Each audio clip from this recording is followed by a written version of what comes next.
सभी परीक्षार्थियों का हार्दिक स्वागत, अभिनंदन।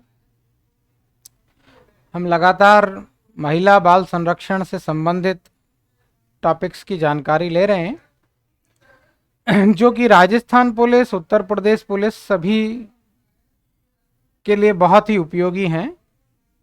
आज हम Rajasthan police, Uttar Pradesh police constable और एसआई की परीक्षा में आने वाला एक टॉपिक जान रहे हैं। उस टॉपिक का नाम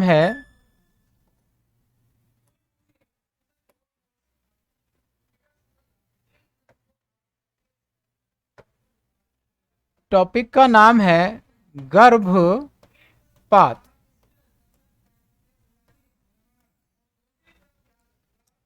गर्भपात जिसे हम अबॉर्शन भी कहते हैं।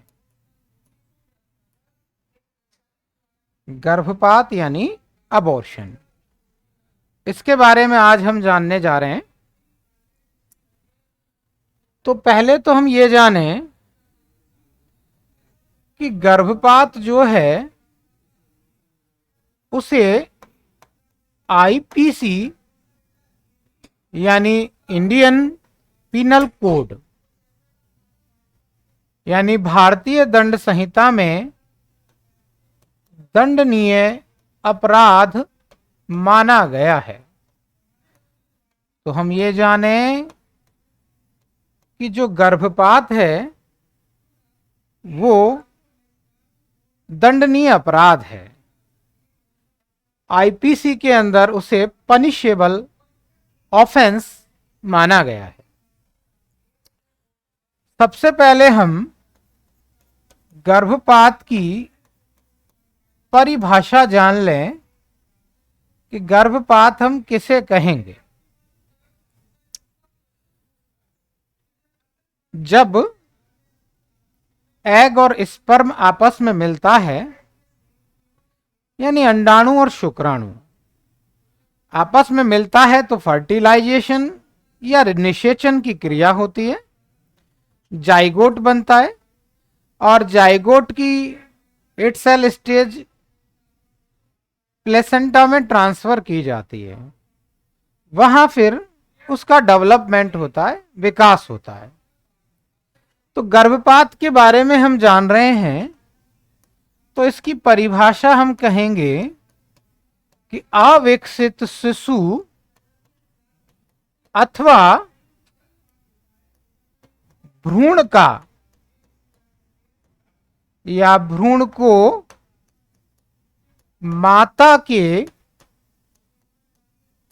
शरीर से बाहर निकाल देना, बाहर निकालना गर्भपात कहलाएगा। या हम दूसरी तरह से समझें तो किसी शिशु को उसके जन्म से पहले माता के शरीर से बाहर निकालना, यह कहलाएगा गर्भपात। अब यहां हम ये जानें कि जो मनुष्य है उसके अंदर जो गर्भावधि है वो लगभग 280 दिन है, जिसे आप सामान्य रूप से 9 महीना या 9 माह कह सकते हैं। यानी कि मां के गर्भ के अंदर 9 माह में शिशु डेवलप हो जाता है, उसके जन्म का समय हो जाता है और वो मां के शरीर से बाहर निकाल लिया जाता है। लेकिन जन्म के समय से पहले जब वो डेवलप नहीं हुआ है गर्भ में, 2 माह का, 3 माह, 4 माह, 5 माह, 6 माह, 7 माह, और उसे गर्भ से बाहर निकाल दिया जाता है किन्हीं साधनों का उपयोग करते हुए, तो हम उसे कहते हैं गर्भपात। यहां हम एक बात और जानें कि भ्रूण का क्या मतलब होगा। भ्रूण का मतलब होगा निषेचन के दिन से लेकर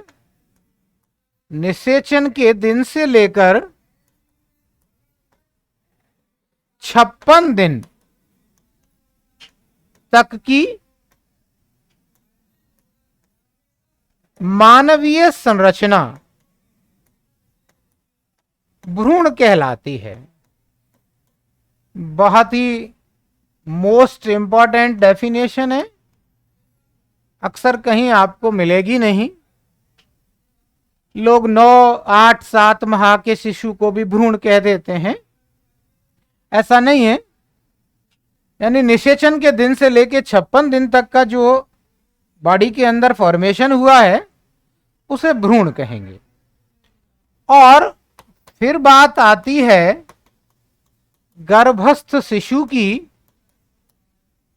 तो जो 57वां दिन है, तो 57वें दिन से लेकर जब तक जन्म नहीं हो जाता, यानी जन्म तक की जो मानवीय संरचना है उसे हम गर्भस्थ शिशु कहते हैं। वैसे तो ये साइंस से जुड़ा हुआ विषय है, पर लॉ के अंदर भी इसको जानना समझना जरूरी है क्योंकि एक अपराध है। अब हम गर्भपात के अपराध को जान रहे हैं, जिसको आईपीसी के अंदर, इंडियन पीनल कोड या भारतीय दंड संहिता में दंडित किया गया है, माना गया, पनिशेबल ऑफेंस बनाया गया है।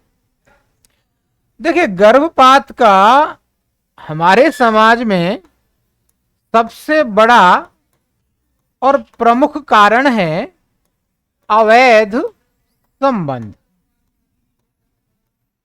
और दूसरा कारण हम इससे पहले के वीडियो लेक्चर में जान चुके हैं, वो कारण है कन्याओं को जन्म न देने की इच्छा। इन दो कारणों से ही जो है गर्भपात किया या कराया जाता है। हम कन्या भ्रूण हत्या के बारे में इससे पहले के वीडियो लेक्चर में जान चुके हैं। आज हमारा जो टॉपिक है वो स्पेशली गर्भपात का है, जिसका एक प्रमुख कारण अवैध संबंध है।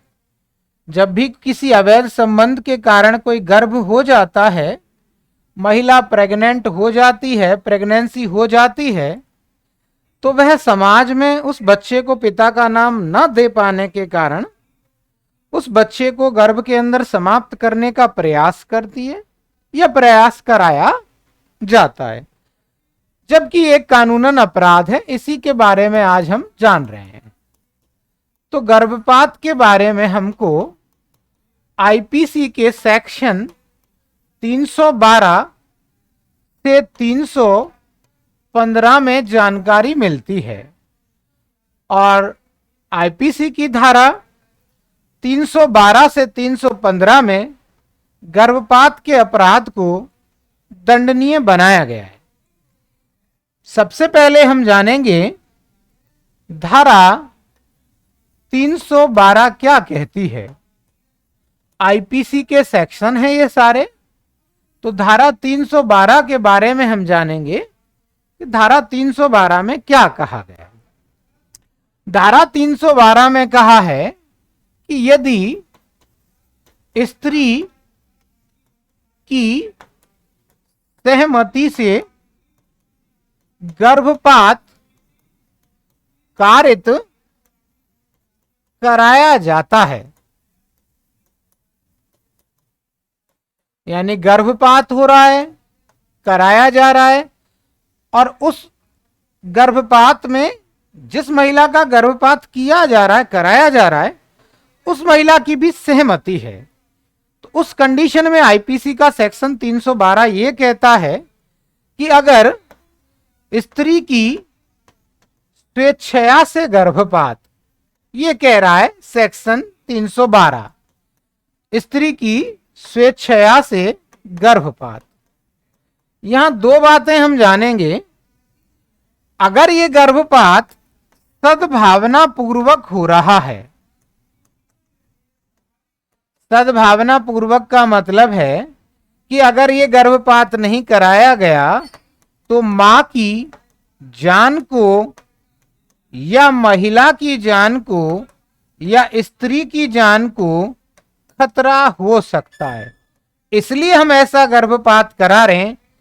तो कानूनन कोई अपराध यहां पर हम नहीं कर रहे। लेकिन जहां ऐसा गर्भपात सद्भावना पूर्वक नहीं किया जा रहा है, यानी जहां किसी प्रकार का कोई खतरा माता की जान को नहीं है, महिला की जान को नहीं है, स्त्री की जान को कोई खतरा नहीं है, फिर चाहे उसमें स्त्री की सहमति हो तो यह अपराध माना जाएगा, जिसके लिए 3 वर्ष तक का कारावास हो सकता है या जुर्माना लगाया जा सकता है या दोनों से दंडित किया जा सकता है।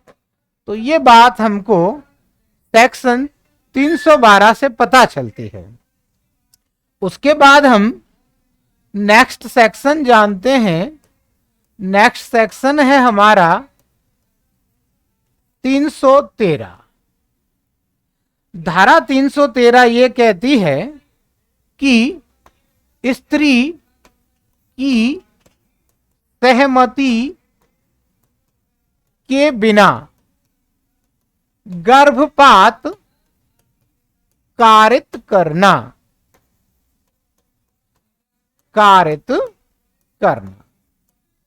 इस बात को समझें। अभी हमने जाना स्त्री की सहमति से यानी स्वेच्छा, वो भी एक अपराध था। अगर सद्भावना पूर्वक यानी कि अगर मां की जान को, महिला की जान को कोई खतरा नहीं है और फिर हम गर्भपात चाहे उसकी सहमति से करा रहे हैं तो भी वो कानूनन अपराध है। 313 ये हमको बता रही है कि सहमति के बिना अगर गर्भपात कारित होगा किसी महिला का तो क्या होगा। तो यहां दंड की व्यवस्था है जिसमें 10 वर्ष तक का कारावास दिया जा सकता है और जुर्माना भी लगाया जा सकता है। दोनों ही बातें यहां पर हो सकती हैं। एक और बिंदु यहां पर हम जानेंगे। अगर यहां पर स्पंद गर्भा वाली स्थिति है, यहां पर अगर स्पंद गर्भा वाली स्थिति है तो जो सजा होगी, यानी स्पंद गर्भा की स्थिति में अगर गर्भपात कराया जाता है तो सजा 10 वर्ष होगी। ऊपर जो सजा है वो 7 वर्ष तक है और जुर्माना, और स्पंद गर्भा वाली कंडीशन है तो 10 वर्ष तक सजा होगी, जेल होगी, कारावास होगा या जुर्माना भी यहां पर लगाया जा सकता है। स्पंद गर्भा को हम समझ लें थोड़ा सा कम शब्दों में। जब माता को अपने गर्भ में शिशु की अनुभूति होने लग जाती है तो उस कंडीशन को स्पंद गर्भा कहा जाता है, जो कंडीशन तीसरे से चौथे मास में अनुभव की जाती है। आपने एक मूवी देखी होगी 3 इडियट, जिसके अंदर या बहुत सारी महिलाएं ऐसे बात करती हैं कि बच्चे ने पेट में लात मारी या इस तरह के कुछ शब्दों का इस्तेमाल करती हैं। इसका मतलब उनको अब अनुभव होने लग गया कि उनके गर्भ के अंदर शिशु है। तो शिशु की जो अनुभूति है, गर्भ के अंदर जो शिशु की अनुभूति है उसे ही स्पंद गर्भा कहते हैं। और वो अनुभूति मां को, महिला को, स्त्री को तीसरे से चौथे मास यानी 90 से 120 दिन के गर्भ में होने लगती है। तो ये इनके लिए दंड का प्रावधान है। नेक्स्ट हम जानेंगे धारा 315 के बारे में। धारा 315 ये बताती है कि जो कोई गर्भपात कारित करने के आशय से कोई कृत्य करेगा वह उस कृत्य से महिला की मृत्यु हो जाएगी तो उसे धारा 315 का दोषी माना जाएगा। यानी गर्भपात करने के उद्देश्य से हमने कोई काम किया, किसी पिल्स का इस्तेमाल किया, किसी सर्जरी का इस्तेमाल किया, किसी अन्य साधनों तकनीकों को हमने अपनाया, अपना क्यों रे कि गर्भपात कराया जा सके, और उन तकनीकों से, उन कार्यों से हो गई उस महिला की मृत्यु। तो 315 कहती है वह व्यक्ति जो है दोषी होगा और उसे 10 वर्ष तक के कारावास या जुर्माने या दोनों से दंडित किया जाएगा। यहां ये 315 हमको बताती है। इसके बाद अगर हम जाने तो यहां पर हम और बातें जान सकते हैं। इसके अलावा जो बात होगी, अब हम शिशु विषयक अपराधों की करेंगे। अभी 312 से 315 में गर्भपात संबंधी अपराध हैं और अभी जो हमने पढ़ी वो 15 नहीं, वो सेक्शन 314 है। 314 है जहां पर गर्भपात कारित करने के आशय से कोई कृत्य किया जाता है और उस कृत्य से अगर महिला की मृत्यु हो जाती है तो उसको 10 वर्ष तक की सजा दी जाएगी। नेक्स्ट हम जानेंगे शिशु विषयक अपराध, जिनके बारे में 315 से 318 में ये सब आईपीसी के सेक्शन है। तो आईपीसी में 315 से 318 के अंतर्गत शिशु विषयक अपराधों का प्रावधान है। सबसे पहले हम जाने यहां सेक्शन 315 को। 315 कहती है कि किसी शिशु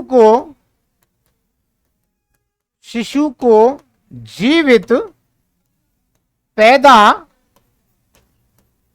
होने से रोकना, ये धारा 315 बता रही है। या जन्म के पश्चात मृत्यु कारित कर देना,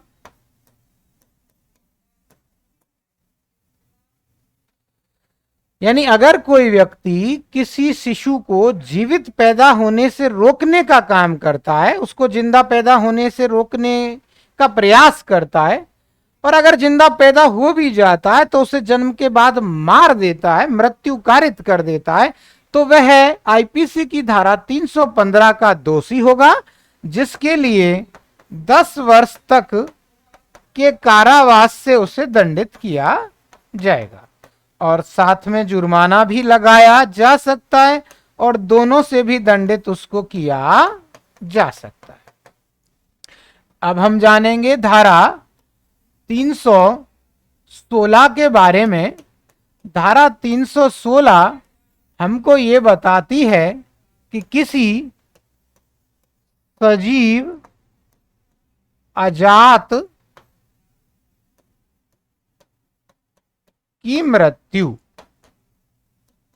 यानी जिसने अभी जन्म नहीं लिया उसकी मृत्यु कारित करना, वो धारा 316 के अंतर्गत आता है। ये एक प्रकार का आपराधिक मानव वध की कोटि का अपराध माना जाएगा, जिसमें भी 10 वर्ष तक का कारावास,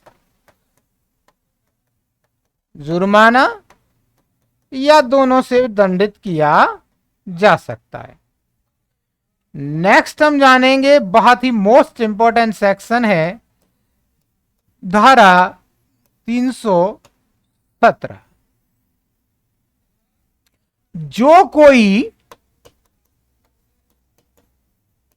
12 वर्ष से कम आयु के शिशु को उसका माता पिता संरक्षक होते हुए शिशु को त्यागने के आशय से किसी आरक्षित स्थान पर छोड़ देना या परित्याग कर देना। इसको समझें। आईपीसी का सेक्शन 317 ये बात बता रहा है हमको कि अगर शिशु की आयु 12 साल से कम है और उस शिशु को उसके माता पिता संरक्षक हमेशा के लिए, उनके मन में ऐसी इंटेंशन है, उनका आशय, उनका उद्देश्य है कि उस शिशु से हमेशा के लिए वो दूर हो जाए, उसे हमेशा के लिए छोड़ दें, त्याग दें, उस आशय से कहीं उसे ऐसे सेफ प्लेस पे छोड़ देते हैं, ऐसे किसी आरक्षित स्थान पर छोड़ देते हैं, तो वो अपराधी होंगे धारा 317 के। आपने बहुत सारी फिल्मों में ऐसा सीन देखा होगा, जब किसी लड़की के, महिला के कोई संतान होती है और वो संतान अवैध संबंधों से है, उसे समाज में पिता का नाम नहीं दिया जा सकता या और भी बहुत सारे कारण हो सकते हैं, और वो अपने पास उसको रख नहीं सकती, तो आपने फिल्मों में अक्सर देखा होगा सफेद कपड़े के अंदर उस संतान को लपेटकर कहीं किसी पालने में, दूध की बोतल मुंह में लगा के, किसी पार्क में, मंदिर की सीढ़ियों पर, किसी हॉस्पिटल के बाहर, यानी आरक्षित स्थान पर छोड़ दिया जाता है। तो ये धारा 317 का अपराध है, जहां पर 7 साल तक की सजा हो सकती है, 7 वर्ष तक के कारावास का प्रावधान है, जुर्माना भी लगाया जा सकता है और दोनों से भी दंडित किया जा सकता है। ये बहुत ही मोस्ट इंपॉर्टेंट सेक्शन है। Rajasthan police, UP police, constable, SI सभी परीक्षाओं की दृष्टि से और जुडिशियरी, कंपटीशन, आरजेएस आदि की जो तैयारी स्टूडेंट्स कर रहे हैं उनके लिए भी बड़ी ही महत्वपूर्ण सेक्शन है। यहां से कई बार प्रश्न पूछा जा चुका है। नेक्स्ट हम बात करते हैं, लास्ट सेक्शन है हमारा गर्भपात अथवा शिशु विषयक संबंधों से 318। धारा 318 या 318 सेक्शन आईपीसी का ये बता रहा है कि शिशु के मृत शव को गुप्त व्ययन द्वारा छिपाना अथवा गाड़ना। अगर कोई व्यक्ति किसी शिशु की डेड बॉडी को छिपाता है गुप्त तरीके से अथवा गाड़ देता है कहीं गुप्त तरीके से, तो वह 318 का दोषी होगा, जिसके लिए उसको दंडित किया जाएगा 2 वर्ष तक के कारावास से, जुर्माना भी लगाया जा सकता है भाई, और दोनों से भी दंडित यहां उसको किया जा सकता है। तो हमने गर्भपात और शिशु विषयक अपराधों की जानकारी ली आज की क्लास में। गर्भपात 312 से 314 के अंतर्गत बताए गए हैं। बाई मिस्टेकली वहां 315 लिख गया था, उसको करेक्शन कर लें। और शिशु विषयक अपराधों की जानकारी धारा 315 से 318 में दी गई है। गर्भपात वर्तमान में बहुत सारे कानून बन गए हैं जिनके अंतर्गत इन पर बहुत ज़्यादा अभी रोक लग चुकी है, फिर भी हम देखते हैं चोरी छिपे ऐसे काम होते हैं। उसके लिए सरकार ने कानून बना रखा है। अगर कोई ऐसा करता है जहां कानून का कोई प्रोविजन नहीं है, उसके बाहर जाके ऐसे काम होंगे तो उनको दंडित या पनिशेबल किया जाएगा। धन्यवाद।